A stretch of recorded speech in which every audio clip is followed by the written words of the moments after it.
మన ఆయువు అనేది ఇన్ని సంవత్సరాలనో ఇంతానో జనరల్‌గా ఉండదు. ఇన్ని శ్వాసలు అనేటువంటి దానిపైన ఉంటుందనమాట. అందుకనే మీరు చూస్తే యోగిక్ లైఫ్ స్టైల్‌లో ఎంత తక్కువ శ్వాసలు ఆ యొక్క యోగి తన జీవితంలో తీసుకోగలడో అంత తక్కువ శ్వాసలు తీసుకుంటాడు.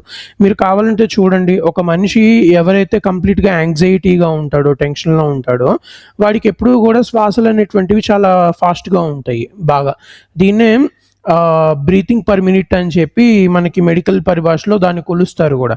ఎవరికైతే పర్ మినిట్‌కి ఎక్కువ నంబర్ ఆఫ్ బ్రీతింగ్స్ ఉంటాయో, ఆ మనిషి తన ఏదో ఒక మానసిక ఇబ్బందితో గానీ, శారీరక ఇబ్బందితో గానీ బాధపడుతున్నట్టుగా మన మెడికల్ సైన్స్ కూడా చెప్తుంది. సో, మన యొక్క శ్వాస పైన మన ఆరోగ్యం అనేటువంటిది ఫస్ట్ డిపెండ్ అయ్యుంది. తర్వాత మన యొక్క శ్వాస పైన మన ఆయువు అనేది కూడా డిపెండ్ అయ్యుంది. అందుకని మీరు చూస్తే ధ్యానం చేసేటప్పుడు శ్వాస పైన ధ్యాస పెట్టమంటారు. ఎందుకు అనంటే శ్వాస పైన ధ్యాస పెట్టినప్పుడు ఆ శ్వాసని మనం మెల్లిగా అబ్జర్వ్ చేసుకుంటూ దాని కౌంట్ అనేది తగ్గించుకుంటా ఉంటామనమాట. సో, అందువల్ల క్రియాయోగంలో ఏంటంటే అందులో ఇంటర్నల్‌గా జరిగేటువంటి పద్ధతి ఏదైతే ఉందో అక్కడ గురువు ఇచ్చేటువంటి మంత్రమో, నామమో, ఇంకోటో వీటన్నిటిని గూడా శ్వాసతో అనుసంధానం చేసి కొన్ని రకాల ప్రాణాయామాల ద్వారా దీన్ని కంట్రోల్ చేయడం అనేటువంటిది జరుగుతూ ఉంటుంది.